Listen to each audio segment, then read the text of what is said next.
今天给大家介绍的是奇幻爱情剧《神的偏心》，讲的是一个普通男孩暗恋多年的好友，因为同性被拒绝，在神的帮助下，他变成了女孩重生回来，决心追到心爱的人，结果陷入了一场复杂的三角恋，到底是激情还是激情呢？这次他怎么选呢？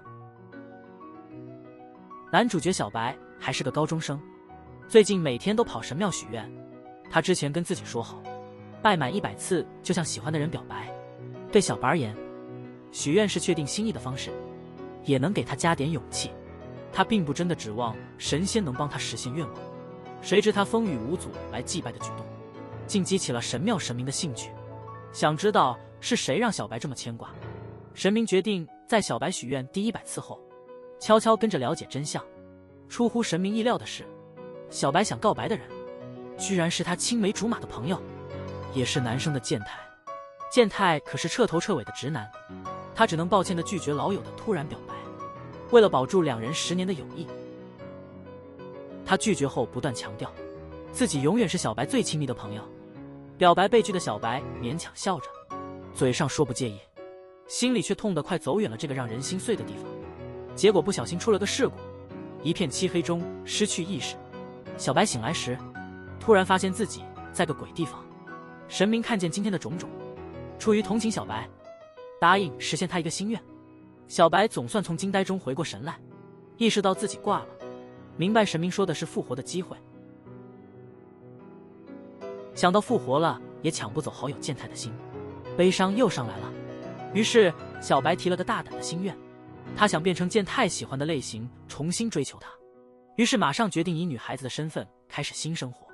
紧接着神明让小白转生进一个住院少女的身体。这时小白既震惊又兴奋，他重获新生后不只甩掉了向健太告白失败的尴尬，不知道应该如何面对健太的尴尬处境，还能以新面貌向健太再次出击。但他没意识到，转性后虽然带来新机会，也同时意味着更多挑战。后来小白以新身份加入了一个新家庭，他的父母看到他迷茫的样子，以为他失忆了，并没太放在心上。为了帮他适应失忆后的生活，给他办了转学手续，转到的班级恰好是他和健太之前的学校。真是说得好，当你真想要某样东西，宇宙似乎都会来帮忙。为了看他变成女孩后怎么做，神明没离开过他，除了小白看得到，别人都看不见。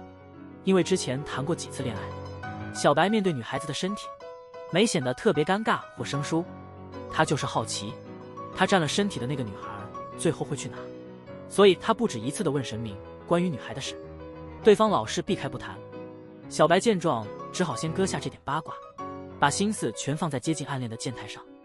转学第1天，小白去学校路上撞见健太，终于让小白心跳加速。没注意到对方是从神庙出来的，神明隔空给小白勇气去搭讪健太，但小白作为女生面对健太还没准备好，犹豫间错失良机。还好小白不止这一次机会。刚进班级，小白靠着好运气抽到了健太边上的位子。既然运气都帮忙，小白干脆调整下心态，勇敢展开追求健太的行动。毕竟重生一次就为了赢得他的心。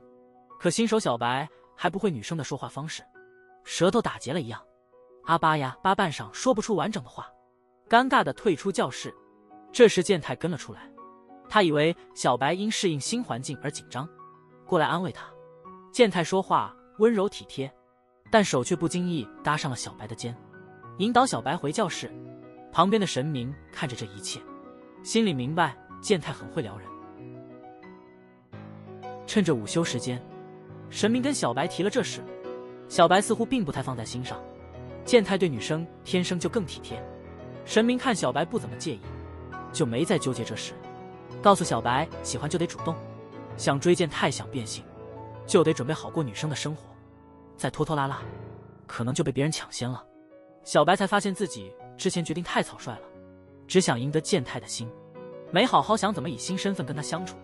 小白知道趁热打铁的重要，但突然要用女生的方式面对健太确实难。愁眉苦脸琢磨着下一步，不知不觉在天台睡着了。小白醒来发现快上课了，急忙跑向教室。在楼道碰到健太时，习惯使然用老方法打招呼，忘了自己现在是女生。这动作马上让健太想起来了，情不自禁觉得小白这招挺像他小时候的好友。就在那一刻，健太想起了那个遇到车祸的朋友，脸色顿时阴沉了，默默地走了。那天放学，小白脑子里一直是健太提那是时辰的脸，意识到车祸这事真的很影响他，想到自己的意外让健太受伤，小白又难过又自责，心想要是当初自己注意点，可能就没这些事了。日子一天天过，小白越陷越深，不知道怎么面对健太，既想走近他，又怕自己的去世对他打击太大，感到过意不去。这会儿小白突然想起，他为追求健太甚至求神重生，怎能放弃这千载难逢的机会？于是把其他想法全扔了，决心先攻克接近健太这大难题。放学后，小白鼓足勇气约健太一起回家。这时名叫阿玲的女生挡道，作为健太的前女友阿玲默默看着新生小白。见他俩越走越近，阿玲坐不住了，他一出现，小白觉得有大麻烦了。看来他变成女孩后，追爱之路还是艰难万分。晚安，大家好，我是小玉，今天继续带来奇幻爱情剧《神帝偏心》2至3集。接着上次的故事，男主小白为了向好友健太表白，在神庙里祈祷了100次，最后仍然被拒绝了。无意间他遇到了意外，因为之前真心的祈祷得到了神的关注，神让他转生为女孩去追健太。正要向健太展开攻势的时候，却被健太的前女友阿玲挡下了。阿玲最近一直在注意新转学的美女小白，发现她和健太关系密切，就警告小白离健太远点，然后直接拉着小白的手去了休息室。转生前的小白曾暗恋过阿玲，他还没习惯做女生，突然被阿玲拉手慌了一下，以为阿玲是因为吃醋，故意给她难堪，没想到她只是打算帮她化妆。超爱交朋友的阿玲发现小白没化妆，就想帮新同学化个漂亮妆。化妆时，她告诉小白，健太在班上是个不折不扣的玩家，靠近他肯定没好果子吃。他跟那人在一起不久就被甩了，他不想小白也吃这种亏。提到这，阿玲显得有点失落，慨叹自己的恋爱总是不了了之。小白急忙劝阿玲别太难过，夸她特别迷人，说那些男的不懂得珍惜是他们瞎了眼。这番话让阿玲暖心不已，感激地抱住了小白。莫名其妙，阿玲和小白单独时竟然心动了。第二天，小白跟着阿玲的风格化了精美的妆去学校，这份努力果然有了回应。健太一看到他就夸好看，还在体育课大声夸小白可爱，一连串夸奖让小白乐开了花。旁边的阿玲看到小白这么喜欢渣男健太的夸奖，突然感到紧张。小白午休碰到难题了，虽然变成了女生，但和其他女生去厕所还是不习惯，犹豫了一下，他趁没人注意溜进了空荡的男厕所。正要走的时候，健太进来了。健太以为小白走错地方了，怕别的男生看到，急忙把小白拉到隔间里。在那狭小的隔间里和健太亲密无间的接触，让小白心脏狂跳不止。事后为了酬谢健太的出手相助，小白随口邀请对方一起吃午饭。经过的阿玲目睹小白对健太殷勤备至，赶紧把小白拖到屋顶，再次提醒健太那套花言巧语是骗女生的老把戏，希望小白别被骗。小白却不在乎，他不太在乎健太花心，反倒好奇阿玲嘴硬说健太渣，却对他俩互动紧张兮兮。直爽的阿玲直接开口，因为我喜欢你。这突如其来的表白让小白有点懵。阿玲倒挺大度，见对方不回应，洒脱说，还喜欢健太就追吧，喜欢你是我自己的事。回家后，小白一直想着阿玲的表白，向一直在他身边的神明倾诉这个烦心事。他满脑子都是追求健太，但又怕拒绝阿玲会伤害到他。神明深情地告诉他，如果事事小心翼翼，那谈恋爱干嘛？这番话让小白醒悟，他觉得阿玲对他一见倾心，可能只是迷上了他这副可爱的模样。想到这，他下了个决心。隔天放假，小白跟阿玲约好见面，一本正经地说出自己其实是健太死去的好友，因喜欢健太才变成女生，身体不是自己的。不能接受阿玲的爱。这话立刻让阿玲火大，以为小白用这拒绝他，愤怒地说：“你就拿这当借口搪塞我？”健太的青梅竹马还在医院待着呢。听这话，小白脑海一片空白，他想都没想到自己还没死，急忙往医院跑去，想看看究竟。其实小白出事后，他没灵魂的身体就一直躺在医院里，小白的妈妈一直在那陪着，健太也天天来看望。小白到了医院时，故意躲开刚好出门买饮料的健太，一看到病房外自己身边瘦弱的白妈，就愣住了。快要和妈妈目光接触时，小白赶忙逃离医院，不敢面对苦苦等他醒来的妈妈。一直尾随的阿玲见到小白冲出病房后，慌张失措，开始信了对方的说法。这时候神明突然出现在阿玲面前，只有真的信小白是谁，才能见到神。阿玲慌得不行，神讲了半天才说明白。阿玲不想小白再痛苦，问神能不能帮小白变回原来，但神说不行，神界规定愿望只能实现一次，这意味着小白得用这副身体活下去。小白旁边听了难受极了，他不想让白妈和健太因他伤心过日子。沉思后，他选择先从健太开始，坦白自己的真实信息。想到这儿，小白立马跑回医院，见健太独自一人出病房时，就把人直接拉上天台，把真相全道出来了。健太以为小白胡言乱语是为了引起关注，他这人对女孩子向来温和，不喜欢别人拿至亲开心话，很少见他这么生气，直说：“你真让我恶心就走了。”小白一脸懵逼。之后健太对小白冷冰冰的，小白怎么和他说话，他都爱理不理。看到这一幕的阿玲看不下去了，他劝小白别太逼自己，和健太和好的慢慢来。小白思考自己既能让阿玲幸福，必然也能让健太认可自己，于是下定决心，放学就一直跟着健太，想要把事情讲明。但健太始终不理他，无奈之下，小白把这么多年的点点滴滴都说了。健太震惊地睁大了眼，直到听到小白提到那个为保护他留下的伤疤，终于信了对方的话。这时健太心里既失落又开心，他想都没想过能跟儿时玩伴重新拉家常，眼泪激动地流了出来。然后冷静下来的健太带着小白去了他家，聊着聊着，他俩重新找回了那种亲密的感觉。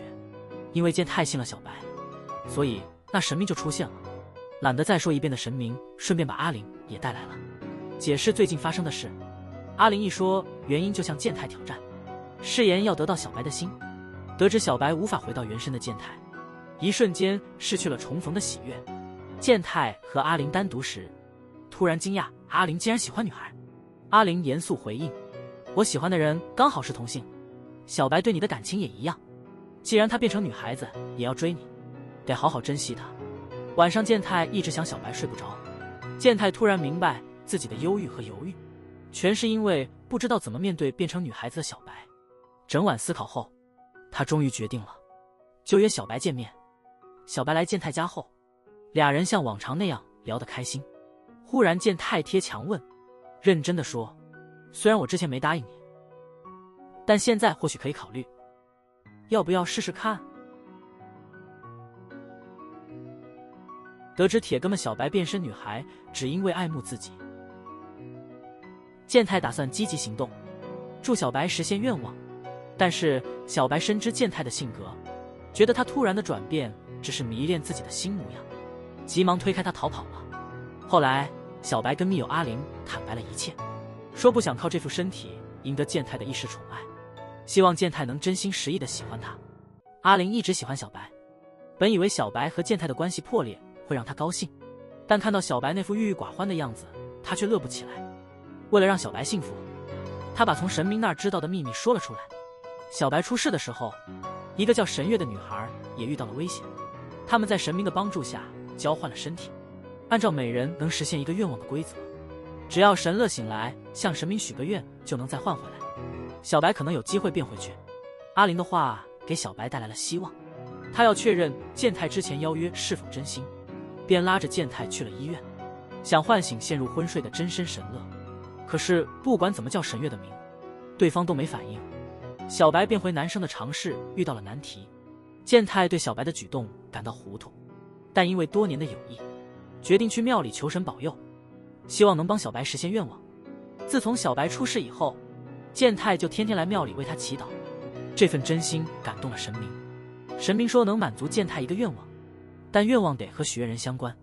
想要小白恢复的健太一下子没了劲，悔恨如果一切能重来该多好。神明听了这话，立刻用魔法把他送回了1年前。那时一切还未开始，健太见到完好无损的小白，开心极了。为了阻止悲剧重演，这次他努力让刚分的小白跟前任重燃旧情。他觉得只要小白不爱他，一切都会不同。但奇怪的是，当他得知小白跟前任和好如初时，心里莫名其妙的感觉空落落的，挺难受的。就这么着，健太带着这种奇怪的心情，一直和小白像兄弟一样相处到毕业。当小白告诉健太他要和女朋友搬到另一个城市时，健太突然明白自己其实是喜欢小白的。这种迟来的爱让健太特别难过，他真的不想和小白分开，但也只能勉强送上祝福。突然神明又出现了，原是他布的梦，目的是让健太明白自己真正的感受。这时健太明白了自己的心，决定真心回应小白的爱意，而非只是满足小白的愿望。紧跟着健太发现小白似乎要醒过来了，急忙带着小白和阿玲赶去病房。趁白妈不在的时候，从昏迷中醒来的神月很自然地和大家打招呼。原来他在昏迷时从神明那得知了小白的事。小白想换回原来的时候，他激动地说这次灵魂交换是他求神明的，他不想换回去。听到这，小白的希望彻底破灭了。阿玲很乐观，认为只要神月醒了，一切还有转机，找出神月为何离开，帮忙解决问题，或许能劝他回到原来的身体。阿玲这番话让小白豁然开朗，心里又充满了希望。健太急着想行动，想说服神月一起找回原来的样子。神月懂了健太喜欢小白，希望他的爱人能回到身边，表明如果真心喜欢就不会介意承载灵魂的躯体。这番话说出来，健太顿时说不出话来。过不了多久，神月顺利出了医院，以小资的模样重返校园。他性格开朗，很快就跟同学们混熟了。神月没想到自己重新开始的生活能如此顺利，很满意现在的自己，根本不想回到过去。阿玲借聊天之机向他打听许愿的事，他突然支吾起来，让小白很头疼。小白他们束手无策时，机遇突然来了。神月偶遇回国的闺蜜小美，兴奋地跟她打招呼。对小美而言，现在神月对于别人就像个陌生人，碰到热脸贴上来的人，吓得直接溜了。为了和小美再次见面，神月请小资帮忙约小美出来，想要解释清楚这一切。但小美不仅不信，还以为是朋友跟别人合起来捉弄她，一气之下扭头就走。神月因为换身体尝到了失望的滋味，对小白一边叹气一边讲述了他的故事。自从挚友小美出国后，神月就因性格不合群而独自一人。遇到突发事故，他立刻决心改变自己，重新开始。没想到却因此失去了最亲密的朋友。小白对神月的境遇表示深深的理解，并给了他一个温暖的拥抱。在那一瞬间，神月被拥抱的温暖感觉让他暂时忘却了烦恼。也许遇到小美，让神乐想起了旧日的生活。他对爸妈现在的情况感到好奇。第二天见到小白后，就请他带他去看看家人。小白带神乐回家，他妈妈误以为小白是男友，热情接待了他们。面对爸妈的客气款待，神月忍不住哭了。吃饭时候，听他爸妈说他的举止和失忆前一样，神月意识到不管多久，他爸妈一直都记得他，就忍不住跟爸妈表达了爱。为了不引起怀疑，只好说是在复述小白的话。神月眼泪汪汪地说让小白知道他也想回家。饭一吃完，二话不说直接拉着对方跑向神庙，追问神明为什么选他们来实现愿望，却任由他们受患生活的折磨。神明深叹一声，开始回忆还没成神的里，村里的一个男孩向他表白。从未遇过这事的他没多想就拒绝了。直到那男孩因为谣言被逐出村，神明才开始明白自己的真心，懊悔不已。某年夏天，不该下的雪突降，就像那孩子默默的控诉一样。从此以后，每当雪落神都会忆起那人，回忆归于尽头，神叹一声，穿袍是出于泯心，只愿勇敢示爱的小白的幸福。恰巧神月也同这愿望，那就乐意为之。可惜这招显得有点草率，但是违背神界规矩是不行的。一个人只能许一次愿，神明坚定的立场立马破灭了他们想回到从前的梦，灰心丧气的走了。既然没法改变结局，他们只好勉强接受。他们不知道的是，送他们走后，心里有愧的神明做出了特别的决定。第二天，当小白和神月忧心忡忡地跟朋友们说，他们做好了保持现状的打算，那时一直跟着神明的宠物佑静变成人类模样出现，急匆匆地告诉大家，神明想要不顾一切帮小子实现愿望，因为这违反了神界规则，会导致消失。神明消耗了很多神力让他变成人类，并把寺庙交给他管理。为了保护神明，佑静多次叮嘱小白别再许愿。佑静离开后，神乐给一头雾水的阿玲和健太讲述神明的事。健太特别想恢复小子原样，认为神明是在用实现小白愿望的方式填补过去的遗憾，觉得这样补偿是理所当然的。但小白不想用神明的生命作为交换条件，这让他和健太起了争执，最后不欢而散。神月明白健太之所以那么说，其实就是想让小白恢复原样。他认真的劝健太真爱一个人的话，不管对方怎么变，都会一直喜欢。健太在听神月这么一说，沉默了好一会儿，思考一番后，健太明白了，真爱是不管对方怎样都不变的。所以他找小白见面，对自己冲动说的话说对不起，认真的表白说，这阵子我发现自己早就真的很喜欢你了，不管你怎样，我都全心全意喜欢你。健太真挚的爱意让小白笑了。经历了那么多事，两人终于心连心了。小白和健太万万没料到，他们才决定顺其自然。结果那位一直在暗中筹划的神明动手了。第二天，大家看到本应酷热却意外降下了雪，都不约而同想起了神明一直念叨的那个雪中夏日，急忙跑到神庙想问个明白。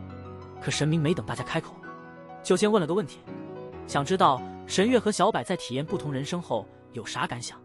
两人沉思许久，感慨地说，拿自己和别人比真是太不对了，换了模样也会有别的烦恼，就是也解决不了。听完他们的话，神明满意的用了魔法，四周立刻风起云涌，神明慢慢消失了。大家明白了，他非得要不计代价让小白和神月恢复原状，纷纷劝止。神明对大家的拦阻充耳不闻，慢慢的说，以后的日子想怎么过就怎么过吧。话一说完，神明就消失无踪了。小白跟神月终于回到了自己的身体，多年的心愿终于达成，可是两人脸上却没有丝毫的高兴。现在经历这么多后的小白和神月明白了，不管怎样，未来还得继续，决心带着神明的希望过自己想要的生活。为此，小柏和健太向他们妈妈坦白了他们的关系。健太妈妈很开明，没反对，但白妈担心小白以后会被外界伤害，迟迟不同意把这事告诉神月和阿玲后，神月主动帮忙调解，努力向白妈说明小白其实挺坚强，能面对闲言碎语。最后在神月帮忙下，白妈不再担心，接受了这段恋情。得到家里人同意后，小白和健太终于能好好谈他们不容易的爱情了。这些难关让他俩更坚信要在一起。他俩清楚，心有灵犀一点就通，别人的话就跟闲杂人等似的，挡不住俩人心里那股爱意。大结局，喜大普奔。你又在小玉频道追完一剧了。剧尾，小白终于回到了自己身体里，他终于梦想成真，和爱的人健太天天相伴。一直静静守在他旁的阿玲看到了小白对健太浓浓的爱，决定帮助他们，强忍心痛，暗中帮忙，让小白成功回到原来的身体，找到了真爱。另外一个换了人生的神乐，最初是因为不开心的生活去祈祷，想换个生活过，改变生活方式，却意识到即便换了身份，生活依旧没啥改观，反倒添了更多麻烦，甚至和最好的朋友闹掰了。俗话说得失相伴，任何时候做选择都会有所舍弃，或许偶尔会遇到给机会的命运，但命运的眷顾也只此一次，不如别空等命运垂青。能不能努力活在当下才是最好的决定啊。